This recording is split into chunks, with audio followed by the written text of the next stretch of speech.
भोजवंशी राजा उग्रसेन मथुरा के राजा थे। उनका पुत्र कंस बहुत ही अत्याचारी स्वभाव का था। कंस ने उग्रसेन को राजगद्दी से उतारकर कारागार में डाल दिया। सैनिकों, पिताजी महाराज को काल कोठरी में डाल दो। आज से मथुरा नगरी में कंस का राज चलेगा। आज से महाराज उग्रसेन यहाँ बंदी बनकर रहेंगे और मथुरा नगरी पर मैं राज्य करूंगा। आशीर्वाद दीजिए पिताजी महाराज। कंस, तू मेरा पुत्र है, ये सोचकर मुझे लज्जा आ रही है। देखना, एक दिन तेरे पाप का घड़ा अवश्य भरेगा। कंस की छोटी बहन देवकी के विवाह की तैयारियां चल रही थीं। देवकी मथुरा के राजा उग्रसेन के छोटे भाई देवक की पुत्री थी। ये कंस की चचेरी बहन थी। अरे भैया कंस, आप आइए। प्रिय बहना देवकी, कल तुम इस महल से विदा हो जाओगी। तुम्हारे बिना ये महल सूना हो जाएगा। भैया कंस, आप मुझे बहुत याद आओगे। अगले दिन देवकी का विवाह वसुदेव नामक यदुवंशी सरदार से संपन्न हुआ। महाराज वसुदेव, मैं अपनी बहन देवकी से बहुत स्नेह करता हूँ, इसलिए देवकी बहन को मैं स्वयं अपने रथ पर ससुराल विदा करके आऊंगा। ये तो हमारे लिए बहुत ही सौभाग्य की बात है महाराज कंस। कंस देवकी और वसुदेव को छोड़ने चल पड़ता है। देवकी के पिता देवक उसे बहुत सारा धन धान्य संपत्ति आदि देकर विदा करते हैं। कंस देवकी और वसुदेव के साथ वार्तालाप करते हुए अभी आधे रास्ते ही पहुंचा था कि रास्ते में एक आकाशवाणी होने लगी।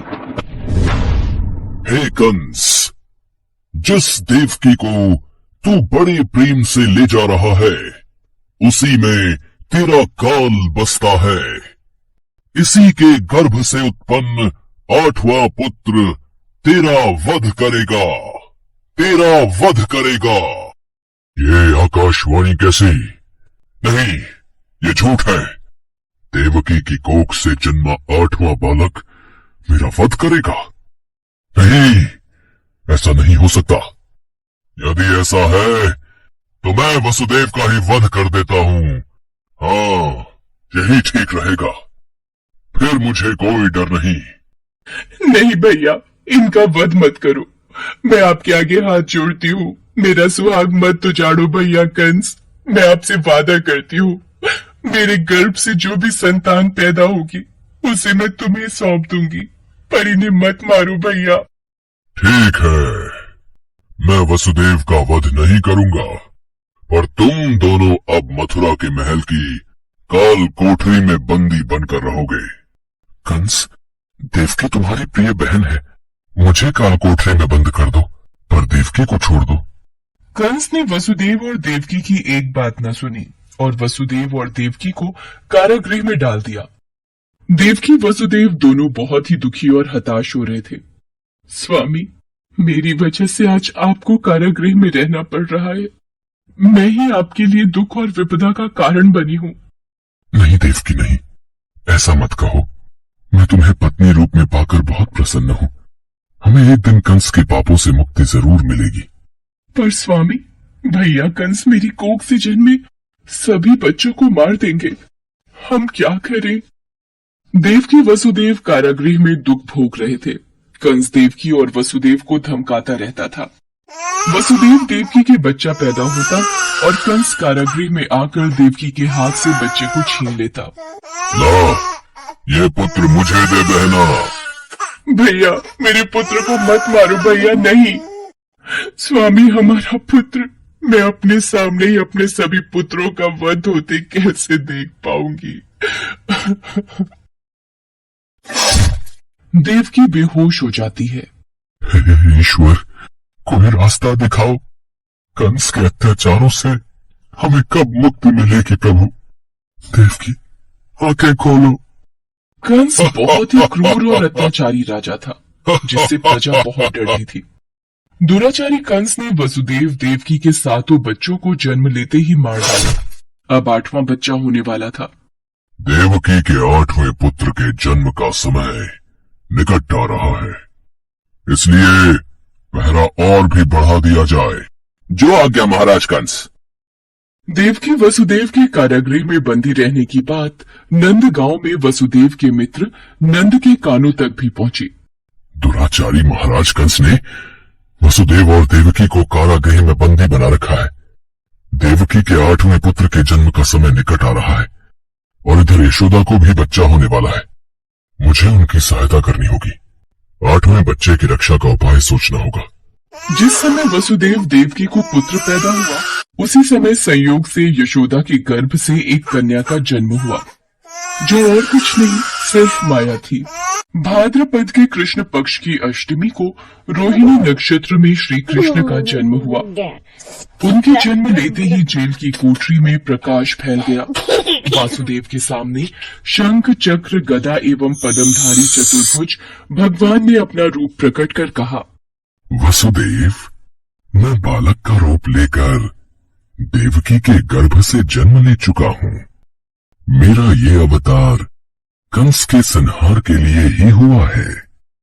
अब देर न करो, तुम मुझे तत्काल गोकुल में नंद के यहाँ पहुंचा दो और उनकी अभी अभी जन्मी कन्या को लाकर कंस को सौंप दो।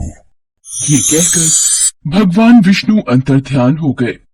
देखते ही देखते वसुदेव जी की हथकड़ियां अपने आप खुल गईं। कारागृह के द्वार अपने आप खुल गए। सभी पहरेदार सो गए। देवकी बेहोश अवस्था में थी। वसुदेव कृष्ण को एक टोकरी में रखकर गोकुल को चल दिए। बारिश और तूफान के बीच नन्हे कृष्ण को उठाए वसुदेव चल रहे थे।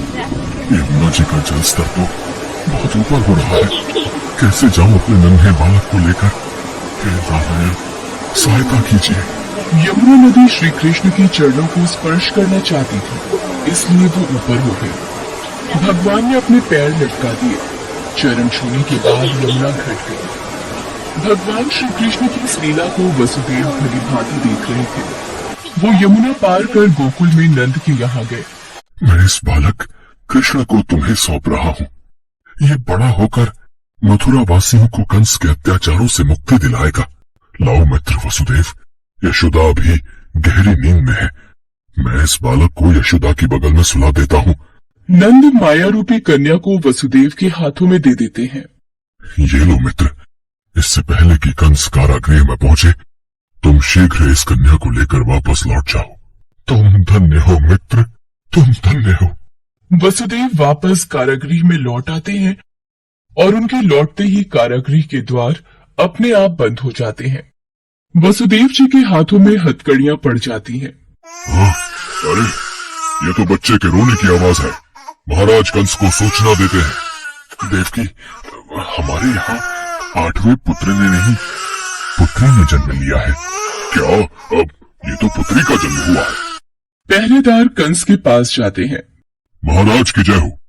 देवकी ने पुत्र को नहीं, पुत्री को जन्म दिया है। क्या? ऐसा कैसे हो सकता है? कोई बात नहीं, शायद मेरे प्रकोप से भगवान भी डर गए और पुत्र की जगह पुत्री का जन्म हो गया। ये तो विधि का विधान बदल गया, पर मुझे सावधान रहना होगा। मैं इस कन्या का भी वध कर दूंगा। भैया इसे छोड़ दो, ये तो कन्या है। आपको तो मेरे 8वें पुत्र से कष्ट था। कंस ने देवकी की एक न सुनी और कन्या को देवकी की गोद से छीन लिया। कंस ने जैसे ही कन्या को पत्थर पर पटक कर मारना चाहा, वैसे ही कन्या कंस के हाथों से छूटकर आकाश में उड़ गई और कन्या ने देवी का रूप धारण कर लिया। हे कंस, तुझे मुझे मारकर कोई लाभ नहीं मिलेगा। तुझे मारने वाला तो कब का पैदा हो चुका है और गोकुल पहुंच गया है। ये कहकर देवी अंतर्ध्यान हो गई। कंस ये दृश्य देखकर गुस्से से छटपटाने लगा और गुस्से में अपने महल में आ गया। कंस ने श्री कृष्ण को मारने के लिए अनेक दैत्य भेजे। श्री कृष्ण ने अपनी अलौकिक माया से सारे दैत्यों को मार डाला। बड़े होने पर कृष्ण ने कंस को मारकर उग्रसेन को राजगद्दी पर बिठाया। उस दिन से श्री कृष्ण के जन्म महोत्सव को सारे देश में बड़े हर्षोल्लास से जन्माष्टमी के रूप में मनाया जाता है। भगवान कृष्ण की नगरी मथुरा में इस त्योहार की विशेष धूम रहती है और इसी के साथ पूरे ब्रज क्षेत्र में जन्माष्टमी का त्योहार धूमधाम से मनाया जाता है।